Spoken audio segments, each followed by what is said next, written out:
Once again, it's that time. You are tuned into the hottest show on the internet because I have the best guests. I don't need you to tell me that. I know I have the best guests. Seattle Connected, the show that connects you with entrepreneurs, business people, movers and shakers in our community. We let you know who they are before they become household names, which we know they soon will be. Today, it's all about the Black love. The Black love market, that is. I'm sitting in the studio with two superheroes that are here to connect you with what's going on in the community, showing you how you can get involved, and they do it with class, grace, style, never break a sweat. They'll never let you see them sweat. That's how they get down. Please welcome our special guests, Fancy and Charles from the Black Love Market. How was that? Awesome. Okay. All right, you approve? Yep. Big ups. All right, cool. So what is the Black Love Market? All right. So the Black Love Market is a monthly event market that is targeted towards Black entrepreneurs specifically. We know there's a lot of people out there that do business and they do events for BIPOC or you know, just for everyone. We wanted to make sure that we're targeting the Black community so we can have the Black dollar circulate. Now, of course, everyone's welcome to shop and to, join, but the people that we select, the vendors, whether it's selling wares, whether it's art, whether it's jewelry, food, we always make sure that we target Black entrepreneurs, Black creatives first and foremost. Okay. We have people that be like, hey, I see you guys putting on this event. Hey, is it okay if I join? I'm like, sorry, this is specifically for Black people. I got what you're saying. And you may have some people that don't like that, but it's like, hey, we have to make sure that we target our own people first and keep the money moving in our own communities first. And we have all kinds of people that come shop with us and everything as well, but we make sure, like I said, that we target our Black people first and foremost. Yeah, that's important because we're often overlooked. So it's like you guys are creating opportunities for the Black community, which is so important. There's so many visionaries out there and just so many people doing it. So it's like, let's give them their platform and then they can, I guess, spread the love and they can connect you with other people that they know who's in that same field. So that's dope. Now, when did you guys come up with this idea? So Black Love, this will actually be our third year. What? So it began in 2021. Yeah. Basically. Yes, 2021. Okay. Actually, in all honesty, it was not my idea. I originally ran a pop-up market called The Hatchery, and then from that and through protesting, I put together an art event that focused on protest art. And then from that, the elders from the Renton community, they've been putting on Juneteenth celebration their way for the last 7 or 8 years. And when they came to my art event, they asked if I would basically collaborate with them. So from that event came Black Love Market. So we had 2 really great events. First one, we had 300 people come out during COVID, outside. Everything was spaced out. And then from that, we did our Juneteenth celebration, and we had about 600 people come out for that. And then after that, we were asked to continue the market monthly for the rest of the year. And the space was gifted to us by the Renton Chamber of Commerce. And then it kind of just grew from there. Wow. Yeah. That's a lot of growth in a short amount of time. When that's like, man, even to have people come out, after COVID, that it says something about your brand, because after COVID, most of us were a little skeptical on where we would go or where I don't know, but something like that. It's like, all right, I want to support and I don't want to miss out. You're right. And I know a lot of what you guys do is based on how people respond to other events that you guys have taken part in. So that's dope. Correct. You mentioned Juneteenth. Yes. You guys have a lot going on this year. Yes. For Juneteenth. What? Yeah. So this will be the third year that I'm the event coordinator for the Renton Juneteenth celebration, and Black Love Market operates through that as well. But last year I had the city of Auburn reach out to our organization and asked if we would curate the Juneteenth celebration for Auburn as well. They reached out to you. Yes. That says a lot about Black love. Black love.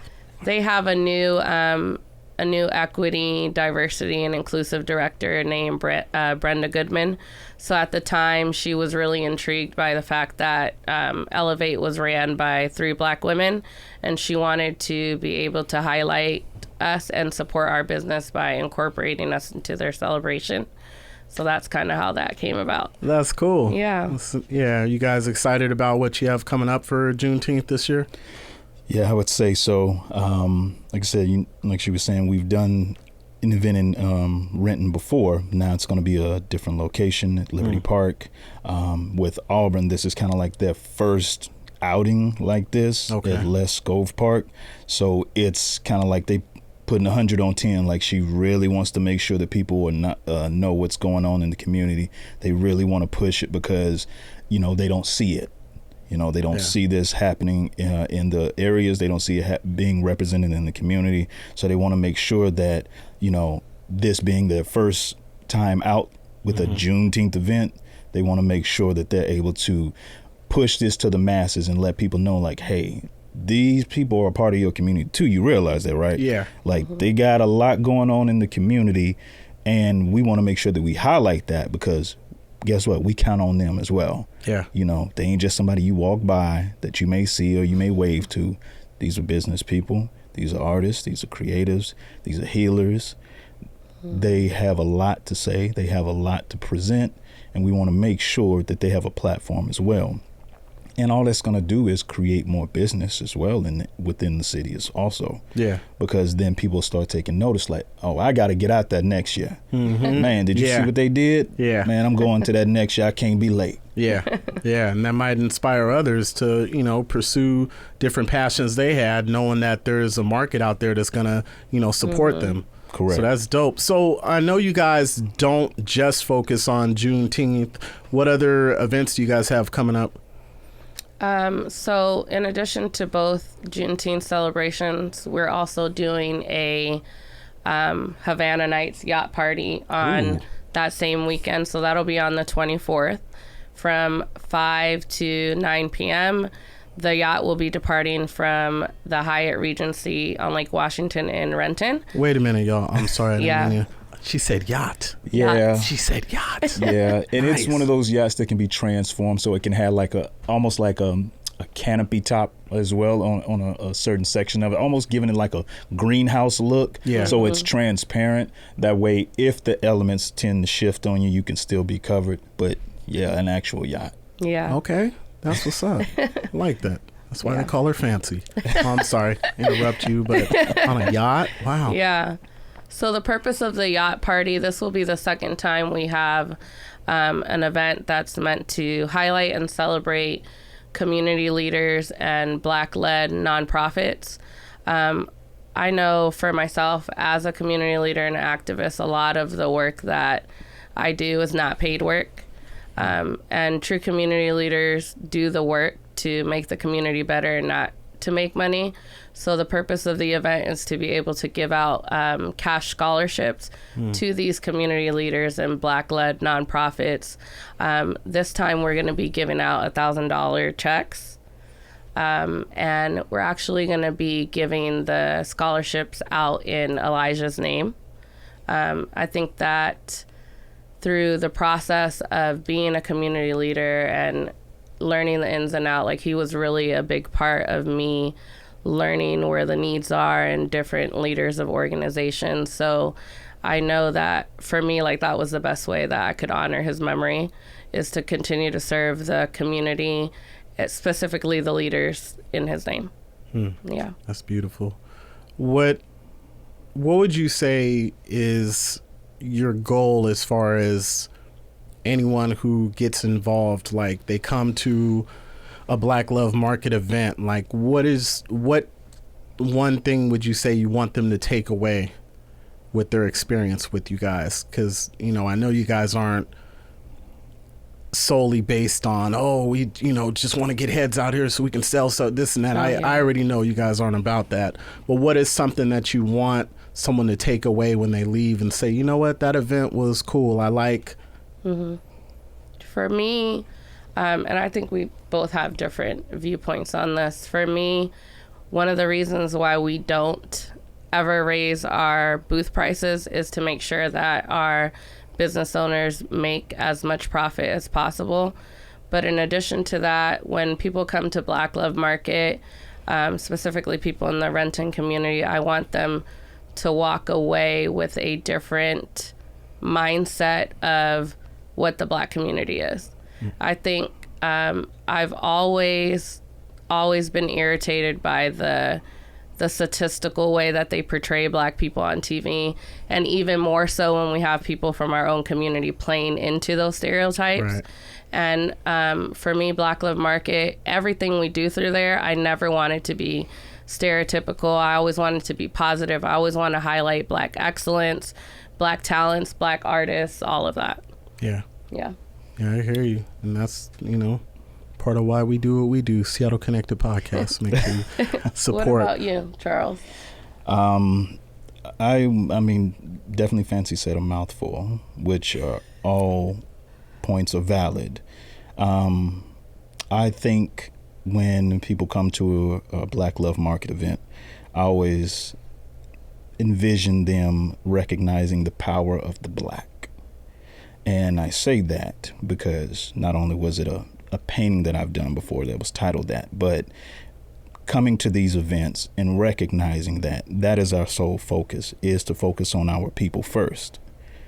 Like I said, you have other events and organizations that put on events and they want to be all inclusive, which is great. But we want to make sure that people know there's nothing wrong with focusing on our community, because we don't bat an eye when other communities do that. We don't bat an eye at Chinese New Year or Cinco de Mayo. Those events are not for us, but hey, we'll still show up on them. Right. We want to make sure that when people show up to our events, they understand this is a community-based event with the sole purpose of focusing in on the Black community. And we want to highlight that because, like she said, we don't want to go by any type of statistical numbers about what people perceive what we are. Come out and see for yourself what we are. Yeah. We're people that want to do for ourselves. We want to build up ourselves. We want to build up those around us. And we want to do that with love. We're not coming here for any kind of issues. The only thing you're going to see people doing is showing you all the hours that they put in, those late nights that they put in, and they come and set up their tables and their spaces and their tents. They're showing you, I spent months and months to create this one thing, and I want to take time to showcase that. And hopefully somebody will look at that, see the value in that as well, and understand that the energy that I put into it, now that energy can be transferred into you because you saw something in it as well. So you're not just putting your money down and saying, oh, this looks cute. You're going to come there and someone is going to let you know a part of themselves was put into this item. Right. Because it means that much. They're not just doing it to make a quick buck.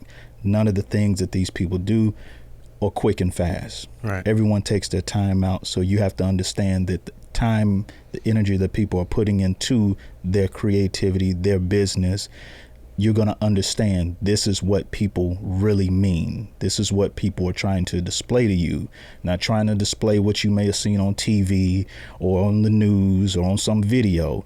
This is what people really want. They want to be successful. They want to be self-sufficient, and they want to be able to take care of their own. Yeah. Yeah. That's beautiful. That's brilliant. Speaking of brilliance, so Shades of Brilliance? Yes. What is that about? So Shades of Brilliance, we're actually doing some rebranding right now. Shades of Brilliance originally was the BLM Art Walk, Black Lives Matter Art Walk, and as I mentioned earlier, that's kind of how I started my business.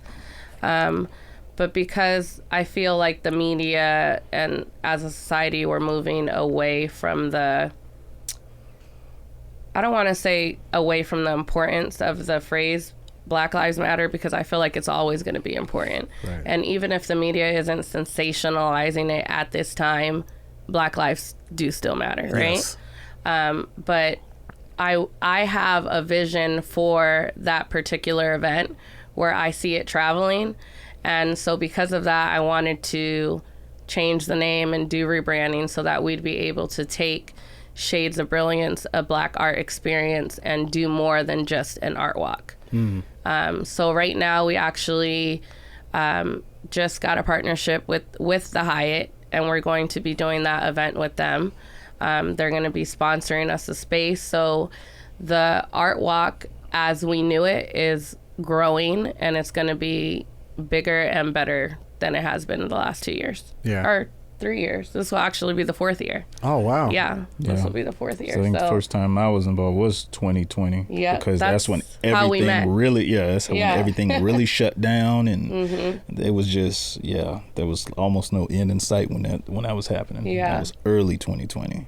Right. Yeah. You know. So that's how Charles and I met when I was putting together the art walk. And at the time during COVID, it was virtual or hybrid. So what I did was put the artwork in the storefronts, and then had 14 different performances recorded. And 4 of the storefronts were gracious enough to allow me to put flat screen TVs in their window fronts, playing the performances on a loop so that the community could come out and enjoy the art walk safely and on their own time. I think it was up for about 3.5 months. Okay. And then the following year, that was the first year that we did in person in 2021. Yeah, that's when we was outside then. Yeah. By that time, I think everybody is starting getting to the point where it's like, we can kind of gather some, but still take a few precautions. But 2020, it was just like, no. Yeah. It was like, stop. Shades of Brilliance, man. Yeah. So does Shades of Brilliance have anything to do with Prism? Or are those two separate? 2 different. Okay. Also a different thing. Educate me. Yeah. So Prism stands for Purposely Reshaping Inner Spirit and Mind. It's a holistic approach to mental health. And during a Prism event, you're able to have different experiences. We have a writing workshop, massage therapy, during which you learn how your body is connected to your mental health as well. What else did we have? Art therapy. We usually had like a sound bowl therapy as well, so sound therapy. We've had like almost like a sitting session, like a sitting circle as well, when you just kind of connect with other people that are in the session. You just kind of talk, and there's usually like a subject, like tell me 3 things about yourself, something true, something false, something made up. And then each person kind of shares things about themselves, and it becomes like a real intimate connection between strangers, because at that point you're not sitting in a space where you feel like you're being judged. You're just kind of sitting there connecting with like-minded people because, hey man, we're all going through something, some more degrees a bit higher than others, but at the same time everyone's there for one purpose, and that's to do some healing and to connect with others that are around them without feeling like a finger's been pointed at you. Wow. Yeah. We need more of that. We need more events and opportunities where we can connect with people and not feel like you're stepping into something where you're being judged. I think that's what has a lot of us scared to be vulnerable, because we feel like if I put myself out there, I'm going to be shunned or I'm going to be looked at a certain way. But, everyone has stuff they can work on or different areas where they want to be stronger. So I think, and that's brilliant, man. I applaud you guys. I think we need to get back to lifting each other up and not kicking each other when we're down or when we're going through things, and then wondering why someone might close up from the world and just resent anyone trying to help them. A lot of times we like, oh, why is this person being cold, or why are they acting like this? And it's like, when was the last time you checked on somebody? When was the last time you just called someone just because, or sent a text without it being their birthday and you saw it on social media? Get back to that interaction with people where it's more personal, and it's like, hey, I just want to see how you're doing. You don't know, that could change somebody's day, and that's one of the things that I took from 2020. I said, I'm going to start out and I'm going to try to reach out to 5 people I haven't spoken to in a while. I did that, and then I moved it up to 10, and then 15. And a few of those people were like, you know what, I was really going through something, and I appreciate you reaching out. And that just changed my day and my outlook for the week and so on and so forth. And then they reached out to people. So that's amazing. I'm sorry. This is about you guys. No. But, No, that's know. man. That's how it goes. You know. Yeah. Yeah, that's how it goes because it's understandable as well. You know, it's 2020 kind of, man, that I think that 2 years really jacked things up for a lot of people because even if you were more introverted, even for me, being more of I guess I'm a bit of a ambivert. I can be both. I can be, you know, good sitting at home, drawing, painting, whatever. If I'm out somewhere, I'm good there too. But then when they start shutting down parks, and it's like, I can't even go to a park. Yeah, a park. The nearest person is like 100 feet away from me. It's like, that's kind of like my solace. Right. I can't even do that. That's when you really just like, you really make people feel even more isolated. Yeah. And shut off from everything else. And it's kind of hard to find some positivity in that, you know, and being able to make it out through that, then trying to basically get back to your sense of normalcy, you know. Right. And getting back into that headspace of normalcy as well, because, well, for almost basically a year, I was kind of told I can't even be near someone. And that kind of makes you not even trust people because you're like, well, I don't want to get sick. Right. You know, because that's the only thing you're thinking of because that's the only thing that's been drilled in your head for a year. So it's really good to be able to get to a point where you can start feeling some sort of normalcy. Like when like she said, when we started doing those events and we were actually able to be outside, even if it was a lower capacity of vendors or anything like that, still you were feeling some sort of normalcy and an ability to breathe, you know? And I think now that everything is just back to how you used to see it back in 2019, it's kind of like, I'm not trying to go back to that. So I think everybody just kind of in love with having the opportunity to be out and around people. Yeah. You know? Yeah, absolutely. Now, how does someone get in contact with you guys if, you know, they're watching this and they say, I want to get involved or I want to be a part of one of their events, or even if I just want to go check out an event just to support? How do they get in touch with you guys, or what protocol do they need to go through to get that done? Well, usually you can find us on social media. You can usually find us on Instagram primarily. Okay, I shout live it on out. Instagram. Okay, me too. Shout it out. That's pretty much kind of like the norm. Instagram is pretty much like the primary hub. Okay. You can either reach out to, I know, Elevate PR management. You can find her there. You can find the Black Love Market page on there specifically. You can find me at the Original Spur LLC. So you can usually tap into either one of those, and we're going to get back to you because we're very approachable. We're very personable. We like to communicate with people, so we'll contact you pretty right away. Okay. If it's not same day, usually within 24 hours, we're going to Right. be on top of it because we're always like, oh, okay, let me see. Oh, okay, that's such and such. Right. So we're always going to be trying to get back in contact with people because we want to make those connections. Yeah. You may have people that either know us, been to an event, or if it's somebody new, it's like, yo, man, I'm new to the area. I seen you guys' page and I'm trying to connect with such and such, or do you guys need this? Or, you know, and then that starts up a conversation.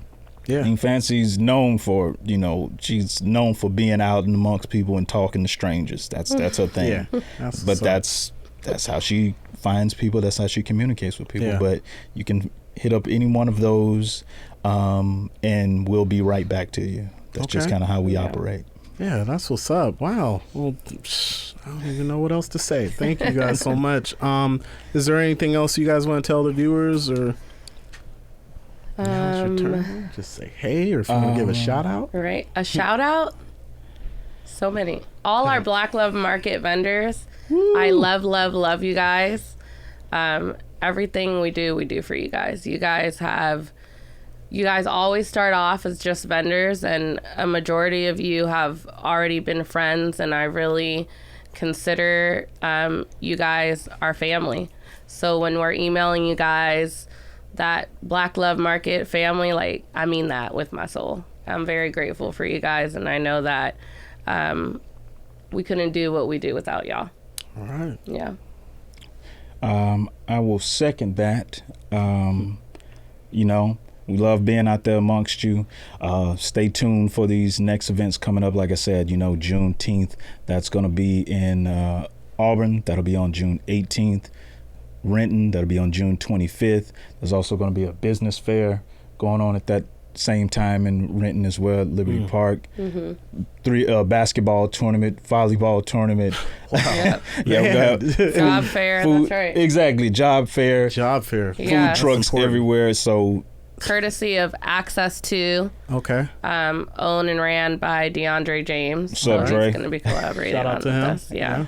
yeah, Wow. it's gonna be lovely, man. As they say, we outside, and you know, we just want to keep bringing opportunities to people. So stay tuned. We always gonna reach out to people, you know, and try to invite you, get you involved, whether it's a vendor, performer, you know, chef. We always gonna be on the lookout for people. So stay tuned. Yeah, that's dope. And thank you guys so much for coming by. I was really excited about this interview because I knew there was going to be so much to take away. And now I'm like, well, how can I get involved? That's real, you know. And I know a lot of people who would like to get involved. And, you know, seeing a show like this, it's just going to encourage them and just showing them that there is a place for them, Yeah. you know, and it happens to be the Black Love Market right now. But I know you guys are going to be expanding really soon, just from the vision and the drive that you guys have and the passion behind it. You know, the passion behind the work. So I thank you guys so much, and not just for being on the show, but thank you for all the work you've done. I know it hasn't been easy. I'm sure it hasn't, but I know you guys really feel like it's worth it because it's needed, and you know, I appreciate that. Oh, yeah. So thank you guys, and thank you guys for watching. And like always, it's important to take care of others, but please make sure you take care of yourself and stay connected. Until next time, peace.